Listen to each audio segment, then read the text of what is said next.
Thanks to the support as a channel member, a Jelly Snake Rebel. And you lot tried to tell me Tammy Abraham wasn't going to be an incredible signing for Barcelona.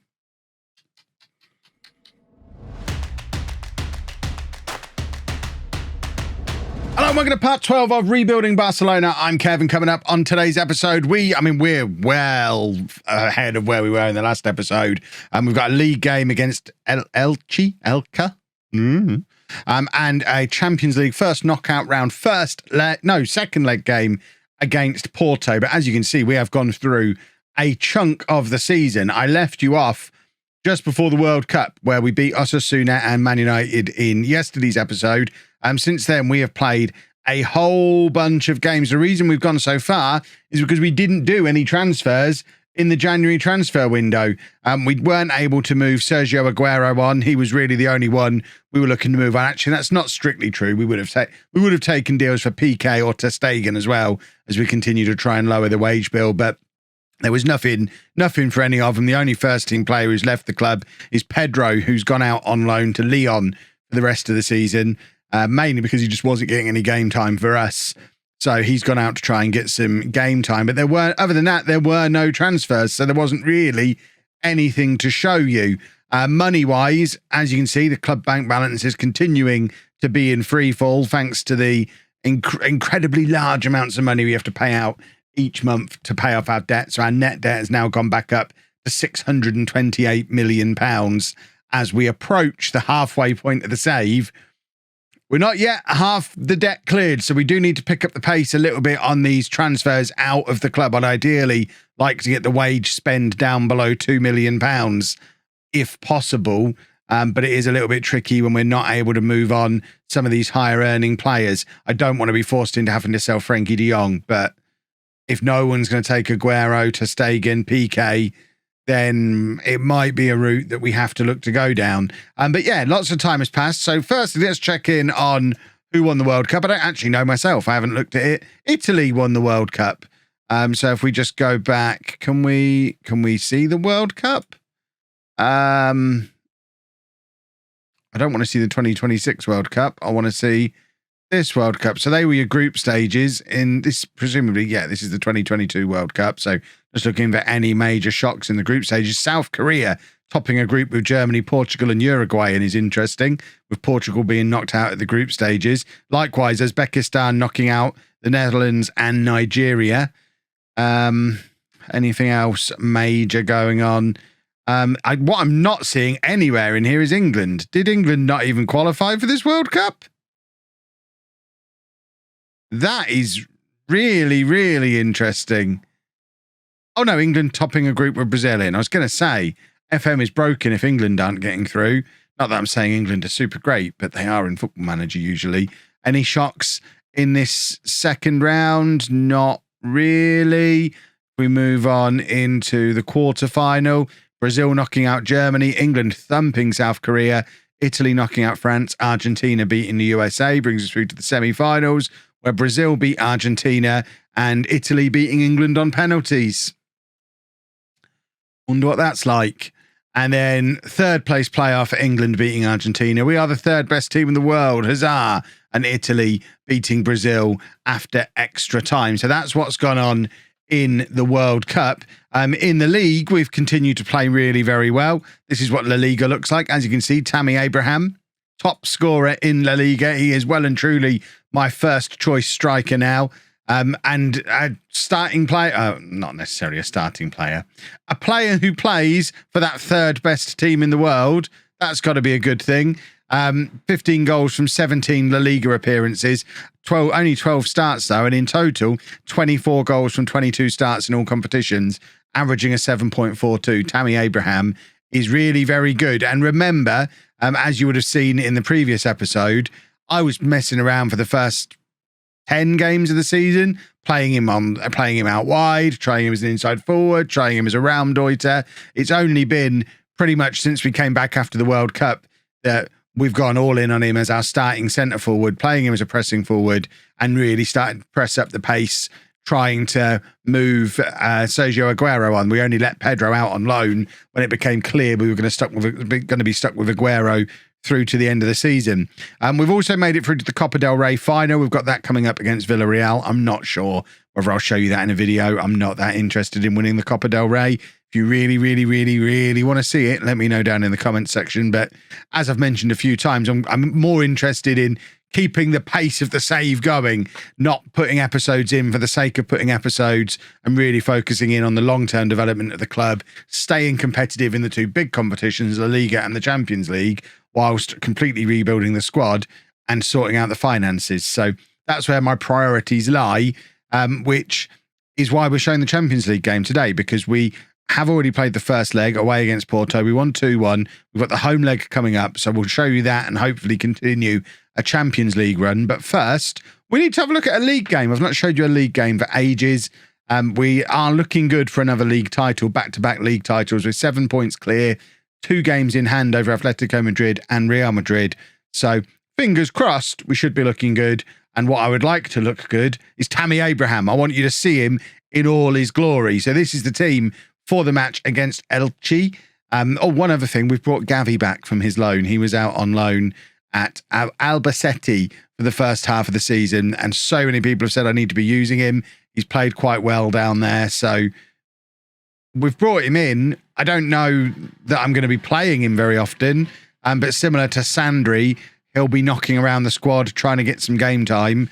But I don't know. Part of me thinks he might have been better off staying out on loan for the time being, but I'm sure he'll get an appearance here and there before the season is out. He is still very young. There's no rush when it comes to this boy. Even at the end of the save after 4 seasons, he's still only going to be 20 years old. We are not in a rush to force him into the first team. And we've still got Isco for now. We've still got Pedri, a couple of years older than Gavi, forcing his way through. I think Pedri's already 20 years old and now already a full Spain international. So there's not a rush, but he is in the squad now. So we're going with Ter Stegen in goal, a back four of Grimaldo, Sula, Garcia and Dest, De Jong and Herrera in midfield, Depay, Isco and Fati supporting Tammy Abraham up front. We're looking for goals from Big Tammy. I know we don't necessarily need to be playing a team of this strength for a game like this.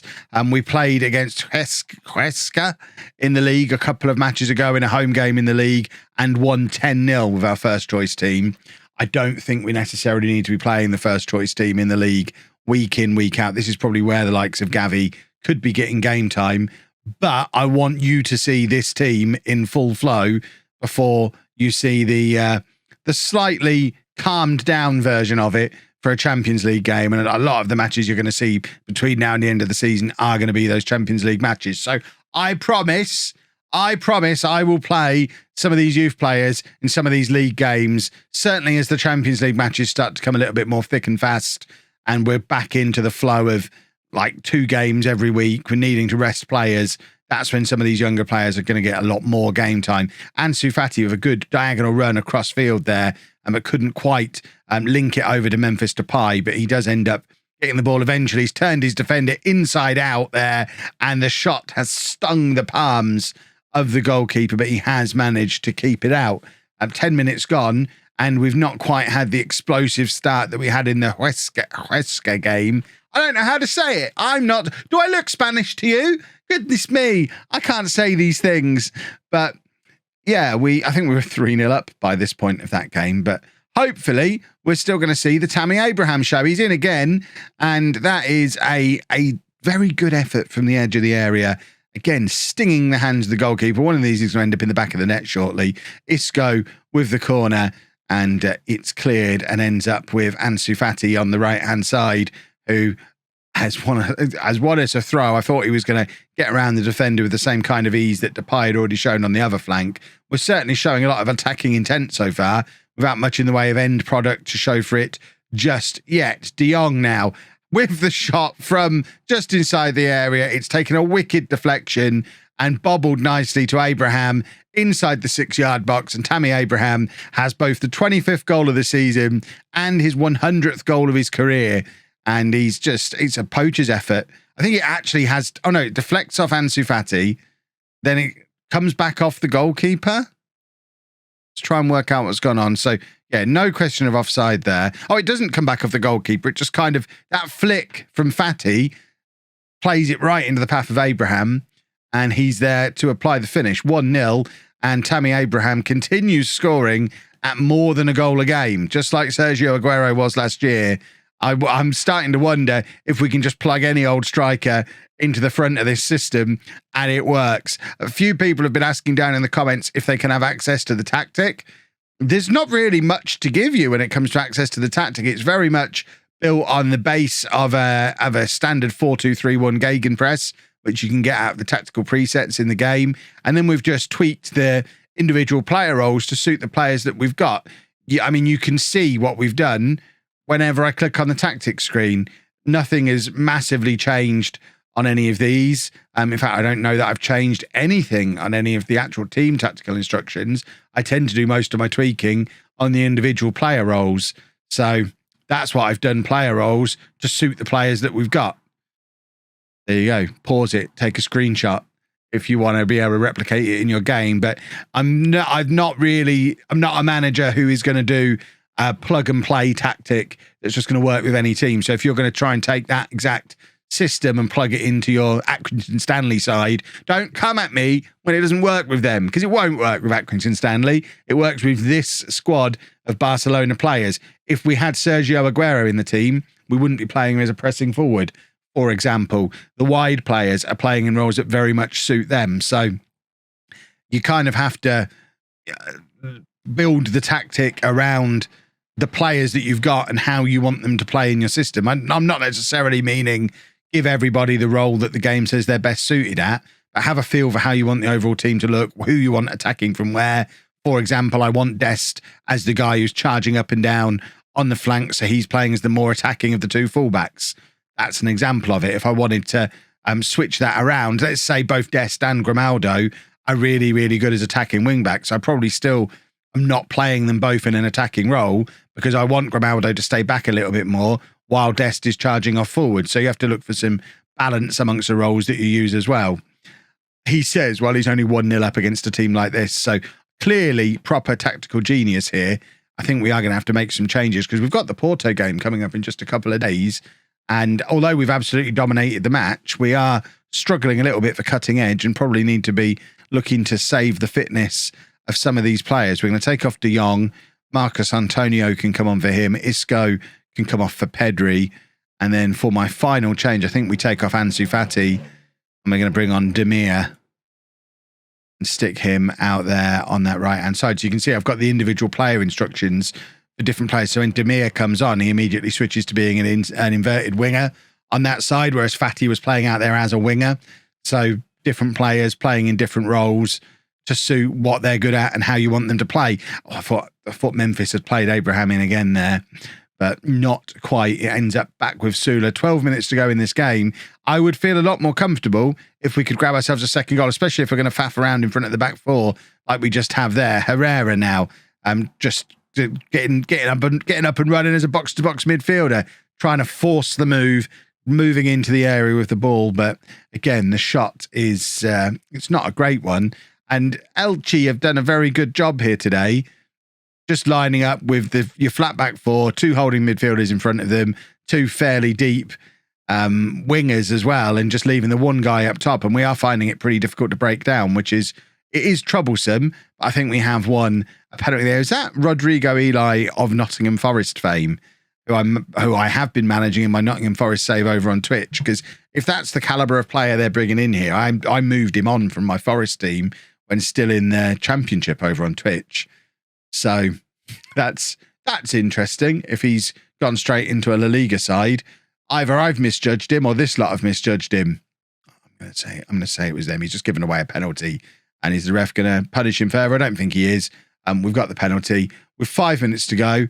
Is he going all? I thought he was going over to have a word with Tammy there. That would be a little bit unfortunate. So it is Tammy Abraham for his second goal of the game, and he scores. Barcelona 2, Elche 0. People are going to be so cross with how I'm saying that, unless in the incredibly unlikely event that I am saying it right. But I promise you, if I am, it's purely by luck, no judgment, no research, no knowledge. It's just Spanish words are complicated, right? we won in La Liga, although we made hard work of it. Now we need to win in the Champions League. And if we're that poor in front of goal against Porto, this might be a little bit more of a problem. Just the one change for the Porto game, then Sula's suspended, so PK comes back in for a very rare start. The temptation to play Rudiger was very much there, but for whatever reason, Antonio Rudiger massively downgraded in FM. I don't really understand why he's only coming in as a 2.5-star player, but apparently not as good as PK, so we're not really using him. Might be our biggest flop signing so far. But PK can come in. Rudiger's there to come off the bench if PK is struggling because he's nearly as old as I am. But fingers crossed, whichever combination of defenders we put out there, our attacking oomph in this home leg should be enough to see us through to the quarterfinal of the Champions League. We're 2-1 up from the first leg, so we have 2 away goals on the board already. And fingers crossed we can grab an early goal to put a marker down and let Porto know that I'm afraid their run in this year's Champions League is coming to an end. Dest on the right-hand side. That attacking intent from Dest again finds Abraham, who couldn't get the shot away, but it ends up bobbling free to Ansu Fati. That's his 10th goal of the season. This is very much a coming-of-age season for Ansu Fati in this Barcelona team. He struggled a little bit to really nail down his starting spot last season. He played a lot of time out over on the left, where he just wasn't as effective as Memphis has been. And this season, he's just taken hold of this right wing position and has just been brilliant at it. Grimaldo with the in-swinger, and Abraham is there, and that's 27 for the season for Tammy Abraham. I love the fact that he's quick, good in the air, good finisher. He's the closest to a complete forward I think you can get in our price range. The fact he's got that aerial threat is it's icing on the cake. He doesn't need to have that to still be a prolific goal scorer the way we set up. But goodness me, is it handy that he's got that string to his bow as well. 2-0 up inside the first 15 minutes. It's 4-1 on aggregate, and we are pretty much through to that quarterfinal already. We are going to have the quarterfinal draw coming up before the end of the episode as well, which I think shows quarterfinal and semi-final on that draw. So we'll know a potential route through to the final by the end of the episode. Unless, of course, we throw it all away, in which case I'm showing you nothing and I'm just sulking. But either way, there's reasons to stay around until the end of the episode. Either you get to see who we're going to play on the route through to hopefully a Champions League win, or you get to see me in a big old grumpy sulk. Both of them, top tier YouTube entertainment. That is some poor defending there. I am putting a lot of that down to PK because he's the only one who's not a regular member of this defence. We have been caught very, very flat. All eyes on PK. Does it come through him? It's the guy behind him ultimately ends up scoring. Yeah, we're blaming PK there. He's considering I've got him on a covering instruction. He was the furthest forward of all of our back four, which was a weird decision for him to take.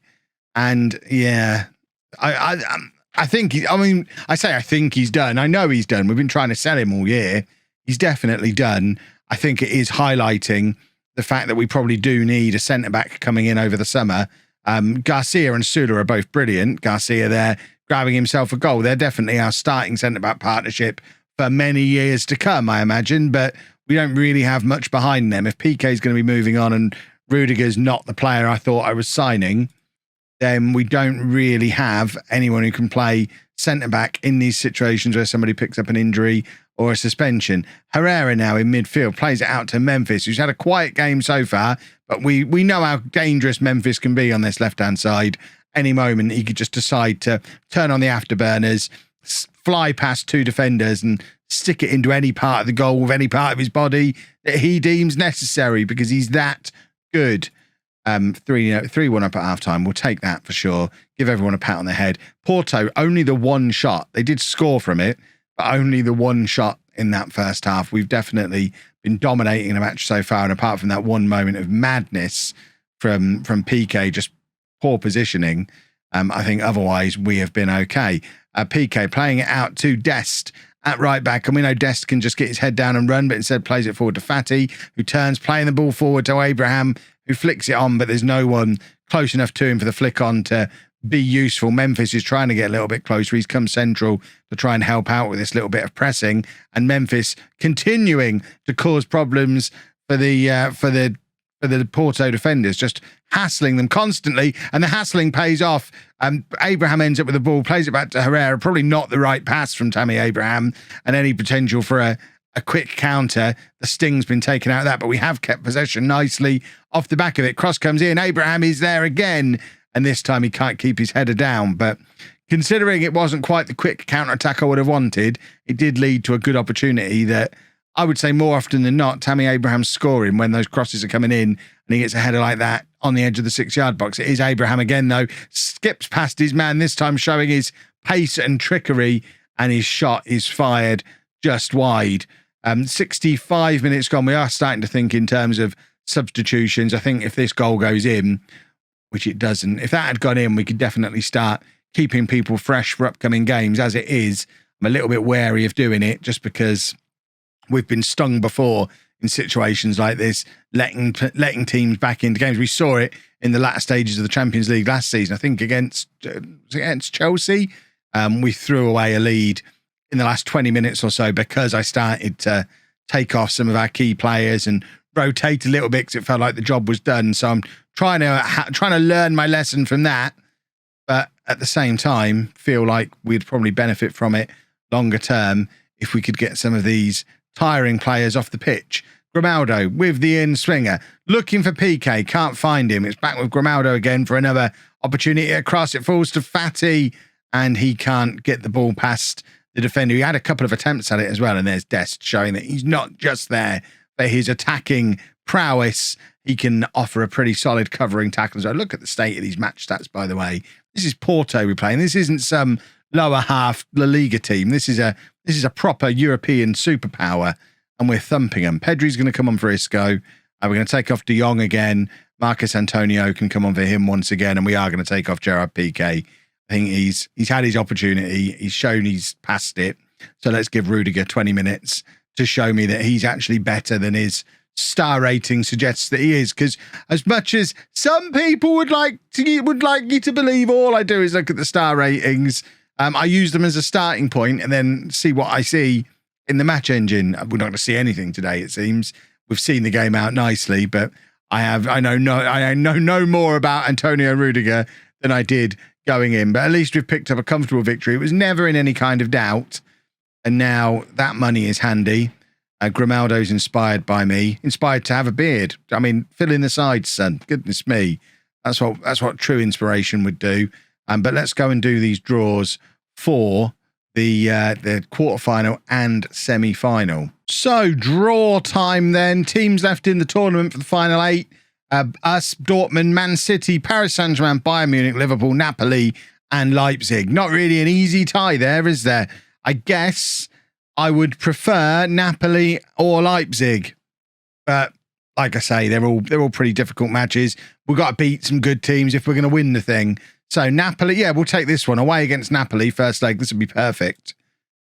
That'll do nicely. Bayern Munich play Man City, Liverpool, Leipzig, and then Paris Saint-Germain against Dortmund. And then we'll just get the semi-final draw as well.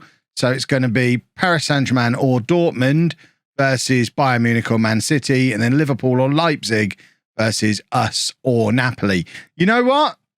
I mean, Liverpool's not ideal, but both Napoli and Leipzig in our potential route to the final, I think we're in a much more comfortable position than, for example, Man City would consider themselves to be in. So, I mean, that's about as nice a draw as we could have hoped for, I think. In other news, I'm being offered a new contract. How much are they paying me at the moment? Big pay rises, bad for paying off debts. It's a small pay rise. You know what? I've worked hard. There's some lines I'll go to. What I'm not ever going to do is negotiate a lower salary for myself because it just really does break the realism. I'm signing a 4-year deal. I'm only going to be here for another couple more years. We are very much ending at the 4-year hard stop that we put in this save from the start. But they don't need to know that. We'll sign a new contract for now. And fingers crossed, this Champions League run can get us back below, I was going to say back below 600 grand. 600 grand. I wish it was only 600 grand, 600 million net debt by the end of the season. Remember, we do have 2 more of these big sponsorship piles to come in before the 4-year deadline is up. So that's like close to 400 million just coming in through sponsorships over the next 2 years. So we're then going to have to find the other couple of 100 million. And then I think we can do it. I am confident we will pay off the debt. It's just whether or not we'll win the Champions League in the meantime. But we've kept a competitive team this year. So going well so far. I'll leave that there, because if you have enjoyed the video, please make sure you leave a nice big thumbs up on it for me. Subscribe to the channel for daily Football Manager videos. And thank you very much for watching.